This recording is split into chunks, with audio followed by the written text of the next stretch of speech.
넷플릭스 창업이라는 유명하죠. 창업자 헤이스팅스가 비디오 가게에서 영화 아폴로 13을 빌렸다가 반납이 늦어져가지고 연체료가 $40가 나왔다는 거예요. 근데 우리가 흔히 듣는 넷플릭스 창업비와 연체료 $40 이야기, 이거 구랍니다. 안녕하세요. 지구별 인문학 여행자 지구인입니다. 과거 컨텐츠의 메카는 영화와 TV였습니다. TV는 광고를 보고 컨텐츠를 무료로 보는 방식이죠. 영화는 광고만으로는 제작비를 충당할 수 없었기에 돈을 내고 봐야 했습니다. 그래서 컨텐츠 세상에서는 영화를 앞설 수 있는 존재가 없었고, 무료 시장에서는 그 누구도 TV를 따라올 수는 없었죠. 이렇게 나눠져 있었습니다. 그러나 이 두 시장 모두에서 이긴 유통업체가 나타났으니 바로 넷플릭스입니다.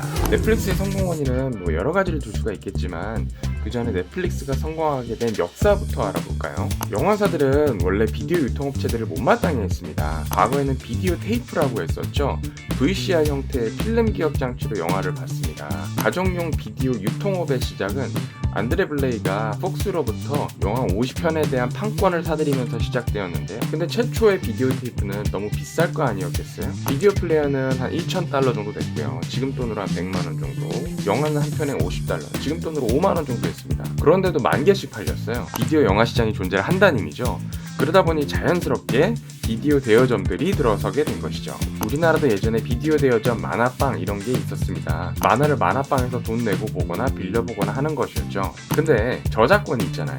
그래서 처음에 미국에서 비디오 대여업이 나왔을 때 불법이 될 뻔했어요. 대여 한번 해줄 때마다 로얄티를 내야 되는 상황이었던 거죠. 그럼 망하란 얘기잖아요.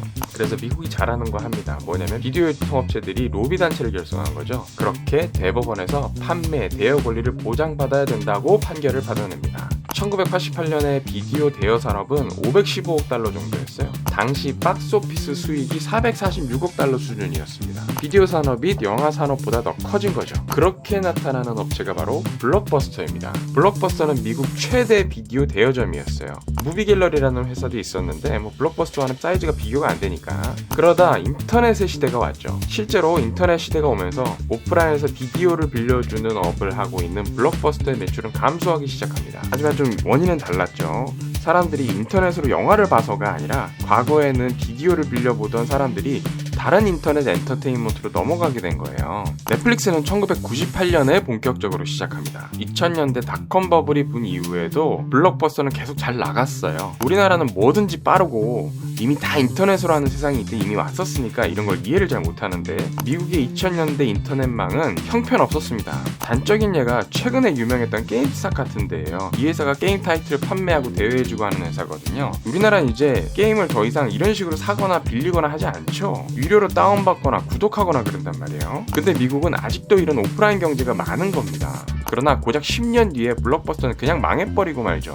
무비갤러리 같은 회사는 말할 것도 없고요. 사실 이건 넷플릭스의 경쟁에서 밀렸다기보다는 블록버스터 자체가 삽질해서 그런 것인데, 넷플릭스의 영향이 없진 않겠지만요. 블록버스터는 1985년에 창업했습니다. 그리고 2004년이 전성기였어요. 인터넷 비즈니스가 올라오자마자 내리막을 걷기 시작하는 거죠. 전 세계 25개국 정도에 진출했고요. 9,000개의 비디오 대여점이 있습니다. 연 매출은 $51억, 우리나라 돈으로 6조 원 정도의 매출을 올리는 기업이었습니다. 북미에서는 정말 어디서나 볼 수 있는 비디오 가게였어요. 오락거리가 적은 미국이다 보니 집으로 가는 길에 하나씩 들러서 영화를 빌려가는 것이 일상 패턴화되어 있었던 것이죠. 우리나라는 밤새도록 술 먹고 놀아도 되지만 미국은 그런 동네가 별로 없거든요. 9시만 돼도 깜깜한 동네 천지예요. 그리고 이거 잘 모르시는 경우가 많은데, 블록버스터도 온라인 서비스를 시작을 했었습니다. 영화 대여점은 연체료가 있잖아요. 근데 넷플릭스처럼 연체료가 없는 구독 형태의 서비스인 블록버스터 프리덤 패스를 출시를 했던 것이죠. 월 $20, 우리나라 돈으로 2만 원 돈 정도의 월정액에 보고 싶은 영화는 미리 예약을 걸어놓고 DVD 반환할 때마다 새 영화를 받아갈 수 있는 그런 서비스를 만든 것이죠. 기존에 이미 시장 최강자, 제가 최강자예요. 최강자 자리에 있던 블록버스터니 사실 수성전만 하면 되는 상황이라 크게 불리할 것이 없었습니다. 2002년에 블록버스터 회원이 4,800만 정도였어요. 연매출이 $52억 수준까지 올라가거든요. 넷플릭스는 이때 고작 구독자 67만 명이었습니다. 1억 5천만 달러짜리 기업에 불과했어요. 이게 우리나라로 치면 중견기업도 안 되는 거죠. 제조업 기준으로는 1,500도 안 되니까 중소기업 수준에 불과한 거예요. 넷플릭스는 제조업이 아니라 서비스 기업이라 기준이 달라 하긴 하지만 여러분들에게 이해를 돕기 위해서 이렇게 비교를 하는 겁니다. 있었습니다. 블록버스터에 비하면 잘 나가는 구멍가게 수준에 불과했었던 거죠. 블록버스터가 이 월정액 서비스를 출시했을 때 넷플릭스 CEO 헤이스팅스는 진짜 말은 안 해도 죽고 싶었을 겁니다. 넷플릭스의 유일한 강점은 연체료가 없다는 거거든요. 근데 그 메리트가 사라져버린 거예요. 우편 서비스가 더 편리한 거 아니냐 뭐 이렇게 생각하실 수 있는데 이건 우리나라 사람 생각일 수가 있어요. 퇴근 후에 부부나 가족이 같이 가게에 들러서 영화 골라서 테이크아웃 음식 가지고 집에 가서 영화 보면서 먹는 것이 미국인들 일상 패턴 중에 하나란 말이죠. 우리도 맛집에 줄 서서 먹는 이유가 그 음식이 너무너무 맛있어서 1시간씩 줄을 설 가치가 있는 음식이기 때문이 아니잖아요. 그 불편한 추억과 기억을 사는 거거든요. 인싸가 되기 위해서 공을 들이는 거예요. 즉 팬이 되는 과정인 것이죠. 블록버스터 입장에서도 사실 이는 상당한 도박수였습니다. 당시 연체료 수익이 블록버스터 총 매출의 16%에 달했거든요. 이를 구독 모델로 상쇄할 수 있을 것인지는 사실 미지수인 거예요. 그죠? 아직 쩌리에 불과한 벼룩 경쟁자 넷플릭스를 물리치려다가 초가삼간 불태우는 일이 될지도 모르는 일이었습니다. 더구나 전략적으로도 안 좋은 면이 있었던 게 뭐냐면 사람들이 연체료가 없으니까 인기 신간 영화는 반납을 안 하고 계속 반복해서 보는 거예요. 친구들 불러서 또 보고 자기들끼리 또 보고 이러는 거죠. 돈도 정액제로 이미 다 냈으니까 지금 1위 영화가 반납이 돼서 돌아와야 순환을 시키고 그래야 돈이 되고 그래야 고객이 더 몰리는데 다른 고객들은 손 빨고 기다려야 되는 상황이 되는 겁니다. 어쨌든 이렇게 블록버스터도 온라인 서비스를 시도했지만 어쨌든 이미 때는 늦은 셈이 됐어요. 인터넷 시대가 오고 있었으니까 결국은 스트리밍 서비스로 넘어갔어야 했는데 그래야 신규 인기 영화를 모든 회원들이 자기가 원하는 타이밍에 그 타이밍에 볼 수가 있는데 비즈니스 모델을 영화 DVD 대여업으로만 버티려고 하니까 하락세가 있을 수밖에 없었던 거죠. 여기다 블록버스터에 새로 부임해온 CEO의 결정적인 병크가 터지면서 블록버스터는 아예 나락으로 떨어지는 겁니다. 이전 CEO 존 아티오코는 연체료 폐지에서 오는 손실과 인터넷 사업으로 넘어가는 데 생긴 자본들을 해결하지 못하고 결국 밀려나 버립니다. 후임으로 온 제임스 키스는 세븐일레븐 아시죠? 편의점 회사 사장 출신이거든요. 디지털 시대가 오고 있는데 오프라인 매장을 더 강화하는 병크 전략을 펴니다. 가게 음료수 배치하고 먹거리 배치하고 편의점화 시키는 거예요. 그래서 병크를 터뜨리면서 블록버스터는 아예 역사에서 사라져버리게 됩니다. 아무튼 넷플릭스에 대응하기 위해서 블록버스터는 프리덤 패스뿐만이 아니라 블록버스터 온라인, 블록버스터 토털 액세스 등 야심적인 프로모션을 시행을 합니다. 넷플릭스는 골리앗을 상대로 싸워야 했던 거죠. 하지만 이 블록버스터 전성기 시즌이었던 2002년 즈음에 넷플릭스가 IPO를 성공적으로 이뤄내면서 넷플릭스는 위기를 탈출하고 블록버스터는 하락기를 맞게 됩니다. 넷플릭스의 성장은 경이로울 정도인데요. 매출이 2019년 기준으로 202억 달러를 달성합니다. 2020년 3월 기준 시장 가치는 1630억 달러를 찍고요. 전 세계 1억 8천만 유로 가입자가 있고 미국을 제외한 글로벌 가입자도 1억 명을 돌파합니다. 전 세계 190개국의 스트리밍 서비스 중입니다. 이렇게 얘기하면 잘 안 와닿으시는데 쉽게 얘기하면 이렇게 보시면 되는데요. 전 세계에서 넷플릭스가 나오지 않는 나라는 딱 4개예요. 중국, 북한, 크림반도, 그리고 시리아입니다. 이해가시죠? 넷플릭스 창업이라는 유명하죠. 창업자 헤이스팅스가 비디오 가게에서 영화 아폴로 13을 빌렸다가 반납이 늦어져가지고 연체료가 $40가 나왔다는 거예요. $40면 우리나라로 치면 5만원 돈입니다.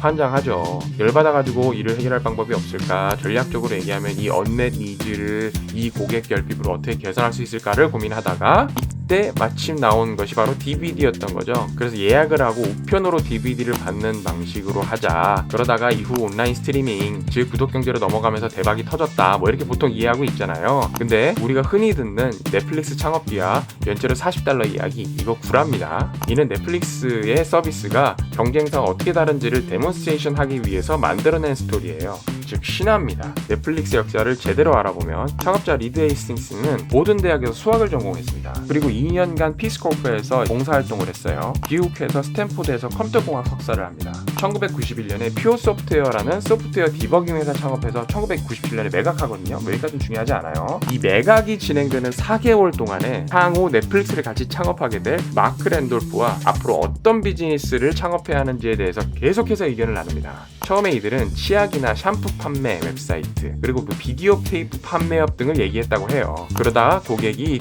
비디오 가게에 올 필요 없이 우편으로 영화를, 정확히는 DVD를 무제한으로 빌려보는 비즈니스 모델을 생각해낸 것이죠. 미국이 확실히 프론티어 정신이 있는 게 뭐냐면 1997년 기준이면 미국에서 인터넷 사용하는 가구의 비율이 18%에 불과해요. 그것도 초고속 인터넷이 아니라 그냥 인터넷이 연결되어 있는 가정의 비율이 전 국민의 5분의 1이 안 되었던 겁니다. 그 넓은 땅덩이에 5분의 1이 퍼져 있는 거예요. 전화 모뎀이라 품질도 안 좋았어요. 아무튼 그렇게 1997년 8월에 넷플릭스를 창업하게 되죠. 그리고 1999년 9월에 월정액 구독 모델을 도입합니다. 무제한 DVD 대여 시스템을 가동을 한 거예요. 이른바 배달을 통한 무제한 DVD 대여 회사가 된 것이죠. 구독 경제라는 개념도 없던 시절이라 단순히 오프라인 비디오 대여점을 우편 구독으로 바꾼 것에 불과했습니다. 쉽지 않았겠죠. 그러다 2002년 5월 IPO를 통해서 숨통이 트이게 됩니다. 이때까지만 해도 넷플릭스도 중내 산에 하던 시점이에요. 블록버스터는 사실 이때 이후에도 몇 년간 전성기를 부과하거든요. 하나 호재가 있다고 하면 월마트에서도 단순히 DVD 판매만 하는 게 아니라 DVD 대여 서비스도 제공을 했었거든요. 그러던 것을 2000년 5월에 월마트가 온라인 DVD 대여 서비스를 종료합니다. DVD 판매만 집중하겠다는 거죠. 월마트 고객 중에 DVD를 대여를 하고 싶은 사람은 넷플릭스로 안내를 해주는 거죠. 대신에 넷플릭스에서 DVD 구매 희망 고객은 월마트 사이트로 안내를 해줍니다. 월마트 DVD 대여 고객 30만 명에게 기존과 동일한 조건으로 넷플릭스 가입을 할 수 있도록 유도를 해준 거예요. 그리고 2007년 비디오 스트리밍으로 전환을 합니다. 창업자 헤이스팅스는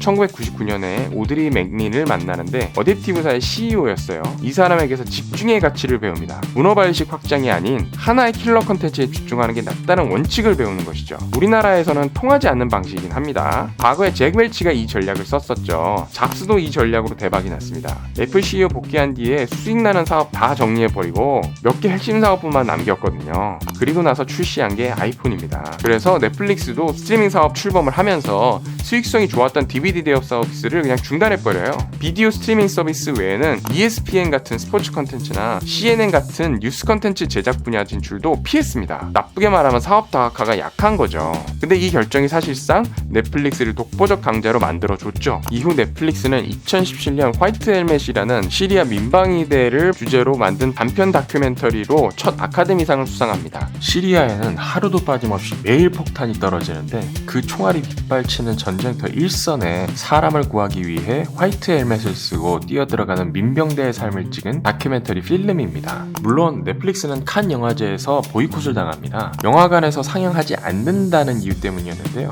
단적인 예가 바로 옥자입니다. 그래서 넷플릭스도 꼼수를 써요. 영화관에서 딱 하루만 상영하고 내려버리는 거죠. 그럼 영화관에서 공식적으로 상영을 했잖아요. 그러다 보니 현재는 서로가 보이콧을 해서 넷플릭스는 칸 영화제에 참가하지 않고 칸 영화제도 넷플릭스를 인정하지 않고 있습니다. 이후 디즈니 플러스, 애플 TV, HBO 맥스 같은 OTT 서비스가 차례차례 넷플릭스를 따라 시장에 진입하기 시작하죠. 2018년 5월 기준으로는 시가총액이 1,519억 달러가 되면서 경쟁사 컴캐스트인 1,452억 달러와 디즈니의 1,516억 달러를 앞서면서 자타공인 세계에서 가장 큰 미디어 회사로 솟아오릅니다. 2020년 현재에는 199개국에서 1억 8,300만 유료 가입자를 보유하고 있습니다. 넷플릭스의 성공 요인은 수만 가지를 들 수 있지만 사실 가장 큰 이유는 바로 정주행의 힘입니다. 인터넷 문화가 정착되면서 정주행 문화를 탄생시켰기 때문이죠. 과거의 TV는 광고를 보는 대신에 무료로 봤죠. 대신에 그 다음 편을 보려면 다음 주까지 기다렸어야 됩니다.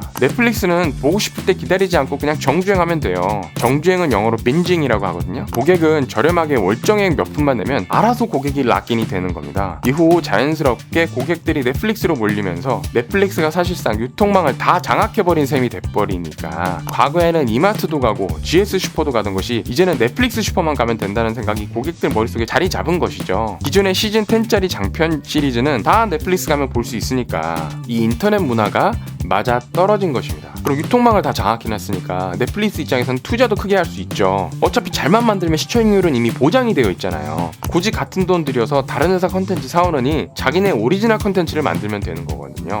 사실 넷플릭스의 가장 큰 잠정적 경쟁자는 블록버스터가 아니었는지도 모릅니다. 바로 해적판 불법 복제물이죠. 근데 결과는 쪽이지만 이건 오히려 넷플릭스에 도움으로 작용했다고 볼 수도 있는 겁니다. 이 인터넷이 보편화되면서 해적판 불법 복제물도 많아졌지만 이 때문에 예전에 TV 시리즈나 웹툰 같은 것을 다음 주까지 기다려서 봤었었는데 이제는 인터넷으로 다운받아서 주말에 한 번에 쫙 몰아보는 문화가 싹트게 된 것이죠. 그리고 해적판이 아닌 점차 돈을 내고 소비하는 문화가 발전해 구매해갔고 여기에는 잡스가 만든 아이팟을 통해 만든 음악 구독 서비스 같은 것도 한몫했습니다. 무엇보다 미국에서는 인터넷의 더딘 발달로 인해 이 문화가 성숙해질 시간을 벌 수 있었고 이 타이밍에 넷플릭스는 시간을 들여서 차분차분하게 시장에 안착할 수 있었던 것이죠. 과거의 고객들은 단방향 매체인 TV나 영화만 소비했었어요. 소통이란 개념이 없었죠. 근데 이제는 자기 취향대로 소비하고 자기가 보고 싶은 컨텐츠를 자기가 보고 싶은 타이밍에 정주행을 하니까 인터넷 시대에 이른바 새로운 소비 패턴이 탄생한 것입니다. 이 때문에 기존의 유통 질서가 파괴되고 새로운 유통 질서가 나타난 것이죠. 그리고 넷플릭스가 그 유통망을 틀어주게 된 것입니다.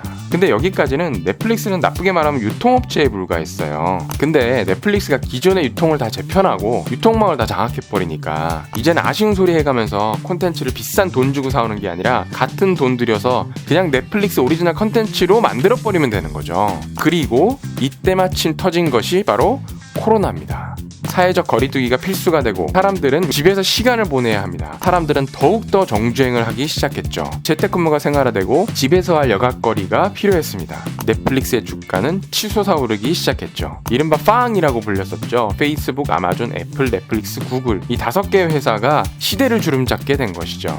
넷플릭스 입장에서도 시장이 유리한 것만은 아니었습니다. 미국에서만 그동안 271개의 스트리밍 사업자가 출연했고요. 단적으로 몇 가지를 정리해보면